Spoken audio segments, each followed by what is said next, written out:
I want to set the scene for you. All right. You live in ancient times.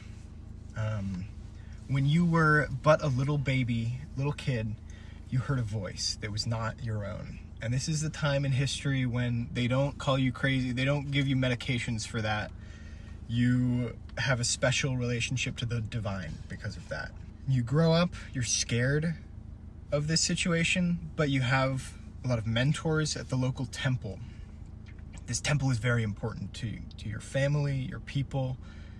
These mentors help you feel that this is not the scariest thing in the world. And this voice says to you, I am the God that you worship, and it's all going to be okay. I will be with you through every bad thing that happens, and a lot of bad things are going to happen. This voice tells you your job is to spread the things that I'm saying to you to the people that need to hear them. And you grow up and you become this important prophet in the temple. And the kings of this kingdom listen to you and take your advice, hopefully. But things are getting worse. Things are deteriorating. This kingdom has existed for a long time, but it used to be bigger and more unified, and it has since split. And now there are multiple kingdoms, and yours is just one of them. Is this Rome or China? Keep guessing. All right. Is this, is it Europe? Is it like a part of Europe? Nope. Africa? No. Asia? Technically. Like Eurasia? Technically. How much do you know? Okay, so you were raised in the faith. Oh, right? is it the Middle East? Yes. Okay, yes. How much do you know about the ancient kingdom of Judah? I don't know much about it at all. Okay, so hear me out. You're a prophet. All right. The people around you start worshiping gods that they're not supposed to. And the voice in your head is like, don't let them do this. Horrible, horrible things will happen if they keep doing this. And they're sinning and they're doing all this shit they're not supposed to. And you warn the king in particular not to stray from this path. And the king does. The king at this time is a guy named Jehoiakim. Is that like short for something? Or is that long for something? Maybe it is long for something. I don't know why I didn't just guess the Middle East first when you were like, gods, you know? Oh, there's gods other places too, you know? Yeah. Where does the name Jehoiakim come from? Now, I was just Googling Minecraft sniffer. Talk to me. Tell me, what would you do in this situation? You're this prophet. And God said, stop them from fighting. Yeah. Your words are falling on deaf ears. The king... Okay. The Babylonian Empire is expanding. They... Oh, well, that's not good. They're really strong. Yeah. They are really strong. They turn Judah into a client state, into like a vassaldom. You like narrowly avoid all of this horrible destruction that could come if you tried to rebel against it. But Jehoiakim wants to rebel, and he does. And they besiege the city. So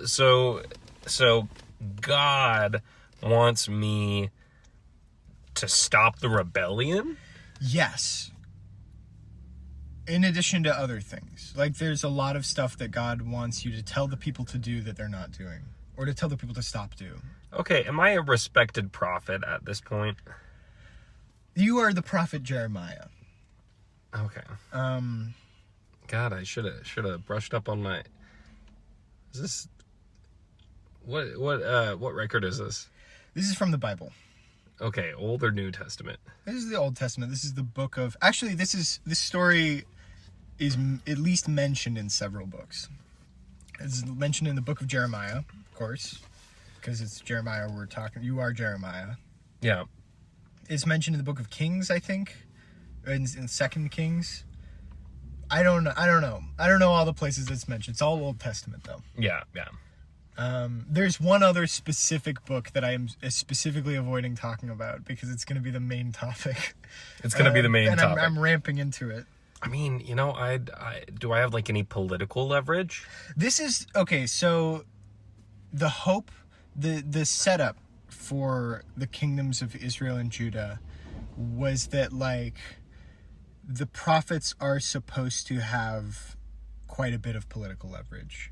The prophets are supposed to be like... They're supposed to. Yeah, they're supposed to be the direct messengers of the ultimate political authority, which is God. And the first king only got to be the king specifically because the prophet Samuel was like, God says we need a king. And so like the idea is that all power derives from God, and the prophets are... Is Samuel short for something? I am not going to try and Google things right now. Okay, yeah, no, that's fine. Not doing the thing. Samuel is long for Sam. Maybe. Probably is. Who's to say? We don't have access to that information right now. That's true, yeah. Kids these days, they don't know. They just need a Google or Wikipedia thing. So Jehoiakim doesn't follow your advice, and he rebels against the Babylonians. And the Babylonians besiege the city. Yeah, obviously. They're the Babylonians. And they kill the king, Jehoiakim, and they loot the temple. Womp womp. The temple is really important. This is a time in history when like your religion is centered around a physical location, in a way that we don't necessarily think of religions nowadays. Nowadays we think of like, oh, if I travel to another city, I can just go to a different church and they'll welcome me in, and I'll find another church of my same denomination or whatever. Not so in the ancient Middle East, around the time of like 600-ish BC when we're talking about. In this time, every god has a house where they physically live. And it's not just the ancient Hebrews that think of it this way. It's a lot of people in this area. The temple of Artemis is where Artemis lives. The temple of Asher is where the Assyrians worship their god, because it's where their god lives. Yeah. Physically. Oftentimes, statues are thought of being like the physical bodies of these gods that live physically in these temples. And priests are meant to be like housekeepers. They're meant to take care of the statue and take care of the body and house of the god. The temple is really important. The temple gets looted by the Babylonians when they attack. You, Jeremiah, are sad about this. Yeah, obviously. But you can rebuild. There's a new king now. You can rebuild. It's all going to be okay. The Babylonians have installed... The Babylonians installed the new king. The Babylonians install a new king who is related to the old king, but who they think is going to be more loyal to them, because they're still treating you as a client state. They're still treating you as a vassal kingdom that has a degree of autonomy and independence, but... How do I get along with the new king? It can't be worse, right? The spoiler alert is that it ends up being the same. Oh, this new king also wants to rebel. The new king also wants to rebel. Eventually, like 10 years later, the new king rebels. And now we're talking about the year, I think 589? 589 through 587. The new king rebels, and the siege that lasts for more than a year, possibly up to 2 years, happens. The Babylonians surround the city. They burn villages outside the city. No food is getting in. A famine happens. People dying in the street as this siege drags on for more than a year. And you are like, what the fuck, you guys? I fucking told you so. And the king just doesn't surrender. He just keeps not surrendering. The Babylonians eventually break through the walls. The king tries to escape through one of the gates, but the whole city is surrounded, and the king is captured, and he is forced to watch his children die in front of him, and then has his eyes gouged out. Yeah, why did you mess with the Babylonians again? That's on him. That's on him. I think so. Yeah, well, yeah, obviously. You're the prophet. You told him not to do this. And he did it. What do the Babylonians think about me? The Babylonians have zero respect for your God or your religion. And this time, they're like, it's not enough that we looted the temple last time. Oh, no. Now we are going to completely destroy it. We're going to raze the whole city to the ground, systematically burn everything, and tear the temple itself down. And we're going to kidnap and enslave a majority of the population of the city. These are not good things. And you, Jeremiah, are watching this happen. You're watching this all happen, and you are praying to God, please, please have mercy. Don't let this continue. This is the worst thing that has ever happened. This is in a world where God's. I was just listening to a podcast with Dr. Justin Sledge, shouts out, from the YouTube channel Esoterica. But he was talking about this like radical shift that happened in theology after this. This is called the Babylonian captivity. Because for decades after this, certainly all of the like wealthy and important people, and lots of others, thousands of people are taken out of Jerusalem and held in the Babylonian Empire away from their homeland. And this concept of locationally specific gods breaks down in these people's minds, and they decide to reshape their religion and say our God is everywhere. And our God is not just the God of over there, but is the one true God of the whole world. Oh, wow. That's how it reshapes. Yes. Okay, so wow. The Babylonian captivity is this massive, massive turning point. It's also the beginning of the Jewish diaspora. Because after this point, Jews don't have a single homeland. You find Jews all over the place. Mm-hmm. So I really can't overstate the impact of this moment on the development of certainly all of the Abrahamic religions, and on Jewish history especially. Very important, very significant moment, theologically, historically, and the archaeology backs it up. The archaeology shows this systematic burning of the entire city, and the destruction of this temple happening at the hands of the Babylonians. And the Babylonians didn't even write it down. The Babylonians wrote down the first siege. They're like, yeah, we crushed this rebellion. And then the second time when they're like, let's just destroy the state of Judah.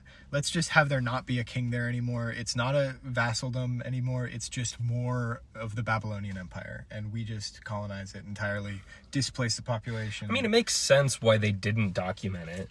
You know, they probably want history to back up their stance on, this place never really existed, And that is precisely why I think this story shows up in multiple different books of the Hebrew Bible.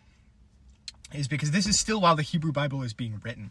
There's only a few books of the Hebrew Bible that were written before this. There wasn't a collected canon in the way that we think of a canon now. There wasn't a Bible in the way that we think of a Bible. There were just separate books that were important texts. Mm-hmm. And lots of the books that would become canon parts of the Hebrew Bible of the Old Testament were written after this event happened. Were written during captivity, the Babylonian captivity, and after. It's obvious like why this is such a significant event that the people writing these books during this captivity would want to remember it, They would want to remember. So yeah, all those. The book of Lamentations is a book in the Old Testament that's like a series of 5 poems. It's pretty short. Okay, I remember Lamentations, yes. Yes, it's 5 poems that all have a slightly different vibe, but are all quite negative. This guy is not putting a positive spin on what's going on. It's allegedly written by the prophet Jeremiah. And how do you think you would go about... You remember this book?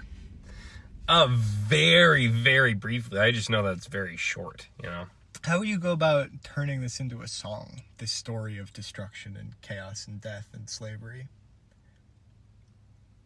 What? Oh God. Sorry. I mean, oh no. Oh gosh. I mean, I'd probably reference like mercy a lot. It would criticize King. It is. You know? One of these poems definitely mentions mercy a lot. It mentions, like, I think it's the second poem in this book is just like kind of direct. It's just anger directed at God. It's just a lot of like, God has turned his back. God hates us. God has no mercy to give. It's really heavy shit. Yeah. Yeah. I can imagine. I mean, I'm guessing that it expresses a lot of frustration. Yeah. And I don't think it like celebrates God or the world a lot. It doesn't. Like at all. It's a sad, sad book. I mean, the name is literally Lamentations, so. Yep. You ever heard of a song called The Lamentations of Jeremiah? No. By Randall Stroope? No. I'm going to play you this song right now. Is it Z Randall Stroope? Or Yeah, it's Randall Stroope. Is it Z Randall Stroope, though? Is it, like, is the letter different, or are you just combining? It's, it's the composer, the choral composer, Randall Stroope. Okay, I've probably heard it then.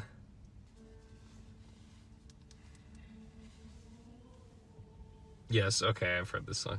Have you sung this song? Yeah, I've sung this song. I mean, that's interesting. Is this a recording of this song of us singing it? No. I don't have a recording of us singing it. That'd be pretty crazy. We sang this song together once. We did sing this song together. It was pretty sick. Shout out Randall Stroope. So, Randall Stroope, we should probably start saying his real name. Randall Stroope, ZRS, decided to split this song into 5 parts. Similar to how, like, the 5 poems of the Book of Lamentations are, like, the 5 different emotions. This first one is just, like, a description of the city. Oh, fuck. Oh, God. Oh, no. The city. Not the city. Shit. I love the city. The city's... It's bad. And then it's in Latin. Oh, dude, this is a classic. Yeah. Isn't it? Ovo somnis. Ovo somnis. It's great. Ovo somnis is Latin for just like, fucking listen. Fucking listen. Listen, you guys. The idea is that it's like Jeremiah. I'm gonna pause it. The idea is that it's Jeremiah like yelling at passersby, like, don't you fucking understand? Listen to me. Oh, you everybody. Oh, you all of you. Omnes. Omnes. And what else are the lyrics here? Hold on, I'm gonna turn on my car again for the air conditioner. It's getting a little toasty in here. Okay. This is in my car, by We're the way. recording this in a car because we decided. It's like comedians in cars getting coffee, except it's not. Except we're not funny. We did get coffee though. We did get coffee. Yeah. Qui transitis per viam ovo somnes. Ovo somnes is great, but it means those who pass by. Oh, you people. Do you have a favorite part of this song? Did you remember what the other parts of this song go like? Do you remember what happens in the third movement of the song? We've got...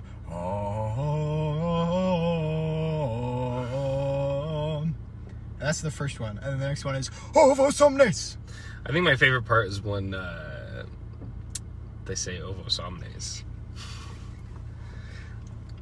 Like, as soon as you played it, I was like, yeah, I know this song. It does slap. Yeah. Goddamn, this song slaps so hard.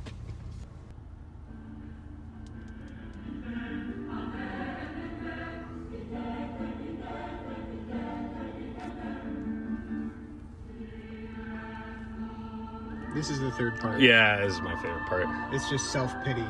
It's a lot of like...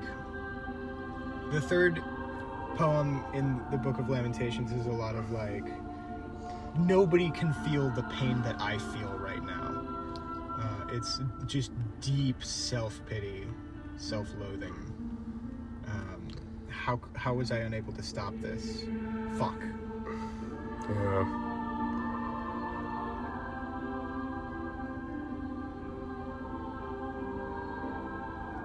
And it's such a contrast, but it's still lamentation, you know? Yeah. Oh, Verdi's Requiem. Are you familiar with Verdi's Requiem? I found it. I don't know that I am. Look up the Dies Irae for Verdi's Requiem. I actually just went to shout out Missoula Symphony. Should I do remix? No. Okay.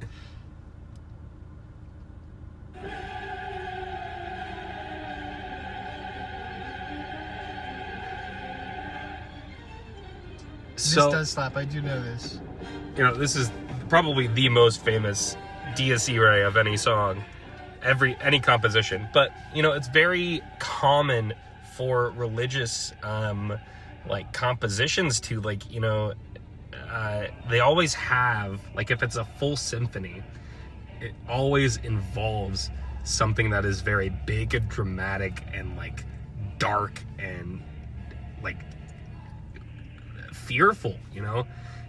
And every single composition that is a full symphony that is like in honor of, like, you know, the Hebrew God or the Christian God, there's always a Dies Irae that, you know, involves fear.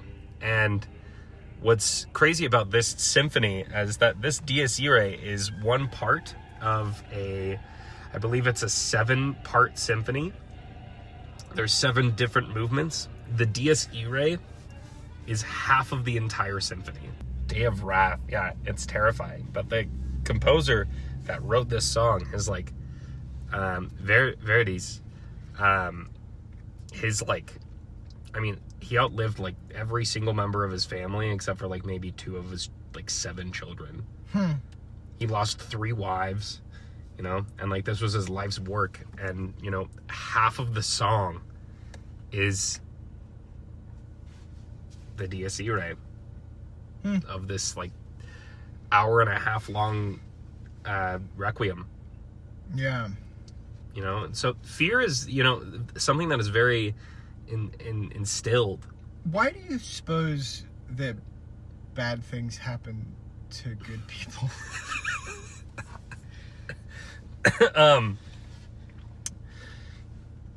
You know, as I always say, I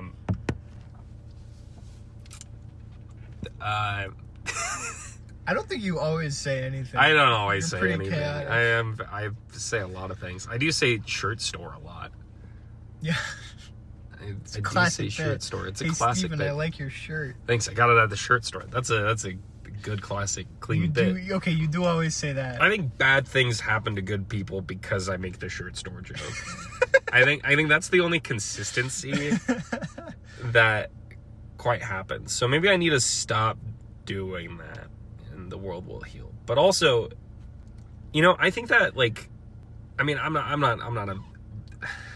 don't like saying that I'm like not a religious person, because like I am a religious person. I find religion very fascinating, you know, but like I'm like not explicitly not a Mormon anymore. Yeah, that is very true. And like, you know, there could be a God, there couldn't be a God, you know. It's like up in the air. But so Pope Francis just died, right? I was reading through this like document, and apparently there's like this thing where like children can write to the Pope, and it's just called like letters to the Pope or something, very, very casual. And in one of the exchanges between the Pope and this like child who's probably like, I don't know, in like 2nd grade or something, the child asked, if there was one thing you could change about the world, what would you change? And the Pope responded, I wish that no child would ever suffer. I don't understand why children suffer. It makes no sense to me whatever, and it's been the most conflicting thing in my faith. And this is the Pope. Yeah. You know, I think that shout out Conclave as well. If you have not seen have you seen Conclave yet? I have not, no. Holy. I'm not gonna. Holy sea? Holy sea. You got to see it. It's fascinating, because a lot of there's this like conflict within religion that like, about, especially in this movie, there's this wonderful monologue that's delivered by I can't remember his name, but the guy that plays Voldemort in Harry Potter, Ralph Fiennes. And he talks about how like a good pope or a good choice for pope should be someone who doubts, someone who, because that's what makes faith happen. Is like, if you don't have doubt, then like faith would be easy and it wouldn't be a challenge. So I think that, to answer like in two different ways about your question, why do bad things happen to good people? I think that, if maybe there's no God, or alternatively, if there is a God or like a being or something, it's, like doubt creates faith. And that's something that, people want. Not people, but, the Christian Hebrew God, or it's all karma. I think it's like a karma thing, Yeah. I think that like, You believe in past lives? yeah, my belief is that something unites all of life. I don't know what it is. I think it's like a spirit, and everybody's living one another's lives, through this like time stream, and it's one soul that's united us all. And so I think that like we should put like the most good that we can out into the world, or else we're just like, you're harming yourself through harming others. I don't think that like, I think even without like this belief system of like, all of life is connected in some way, I think that like, if you do hurt somebody else, you are hurting yourself. Sometimes things may be like hard to do, like in a moment, like a breakup, for example. If you break up with somebody, like it seems harmful, but like in the long term, it's not something that is actually harming the person, because you're doing what's best for the both of you. It's not fair to like stay in that relationship. Yeah. I think a lot of people really struggle with applying that concept to my 5-year-old is about to die of cancer. Yeah. And I get why. Yeah. So anyways, this song really slaps. Yeah.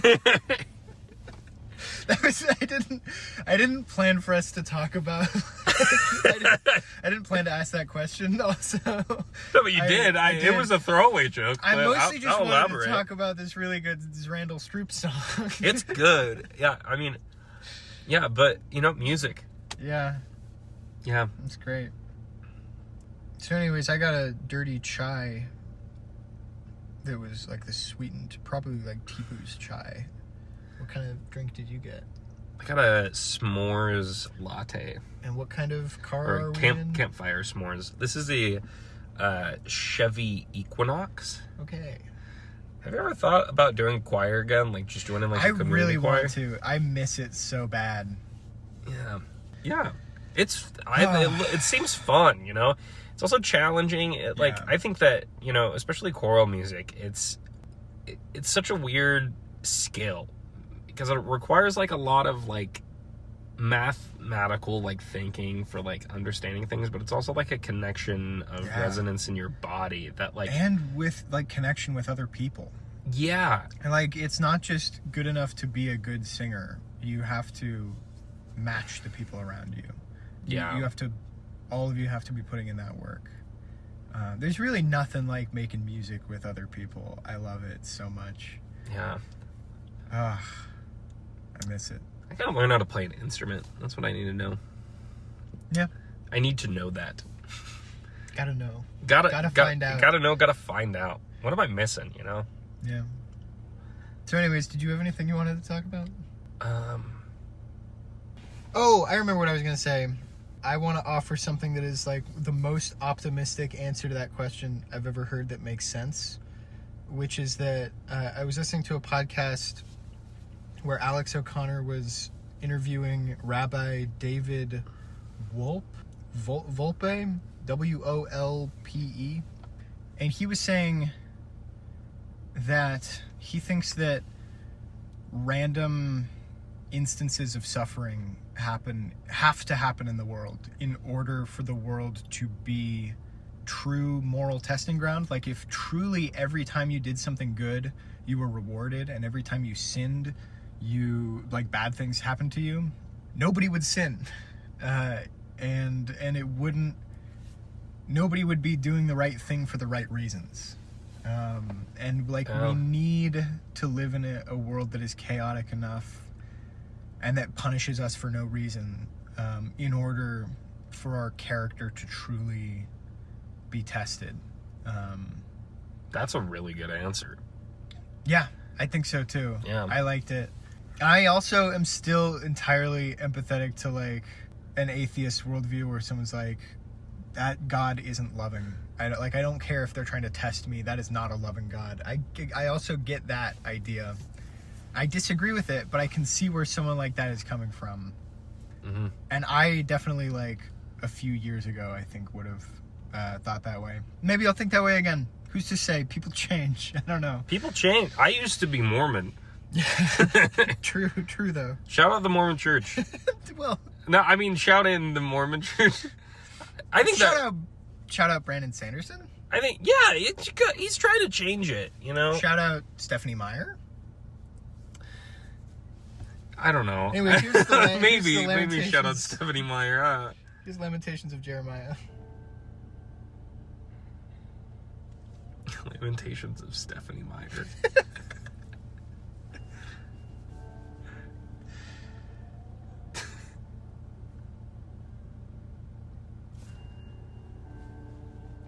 I watched an interview with Randall, and he said that the triplet in this first part, I'm not singing well right now. The triplet in this part, you're not warmed up, is supposed to feel like a throb. You know how pain comes in throbs? Oh, whoa. I think Randall. Do you think he's religious? I looked it up. It seems like he was raised Christian, and seems like he's probably still Christian. Yeah.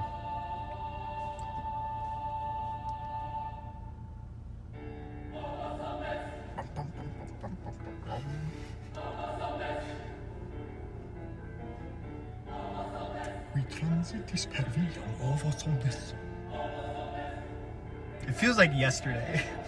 Right? I was singing this.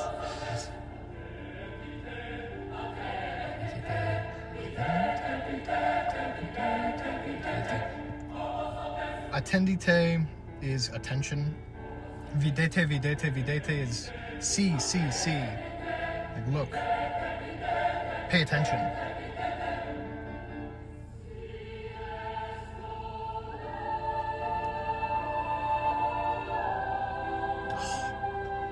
Yeah. This part gave me chills every single time. Si es dolor, if it is pain. Sicut dolor meus. Pain given to me. If it is pain given to me. Which, I don't know if these lyrics come from the actual Book of Lamentations, but that's definitely how the third part reads, is like, nobody knows the pain of losing Jerusalem and the temple.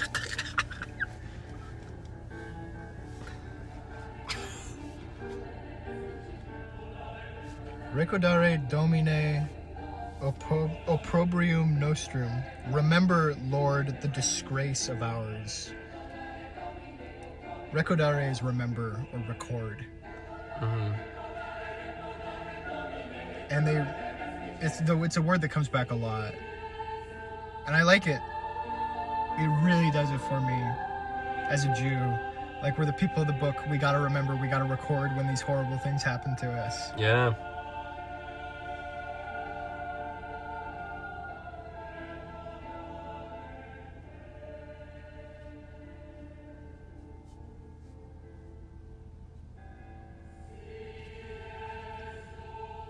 Si es dolor, recordare. If it is pain, remember.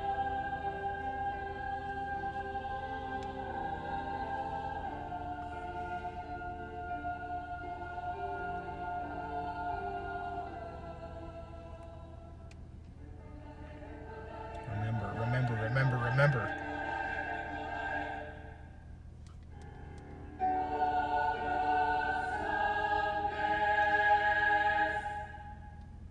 Yeah.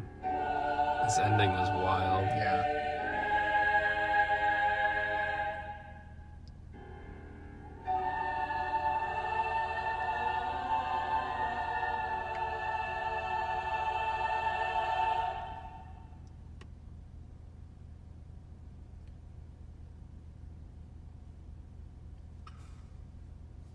Shouts out also, I feel like this has gone unsaid between us for this whole conversation, or for much of this conversation. Maybe not the Bible talk part.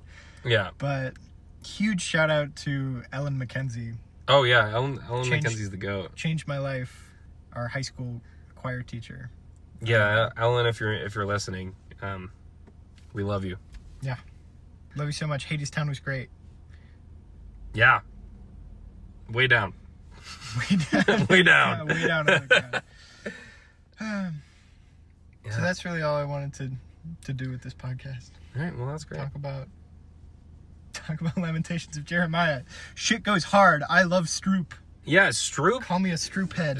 Call me a Stroope head. Call me a Stroope waffle. A Stroope waffle? Yeah.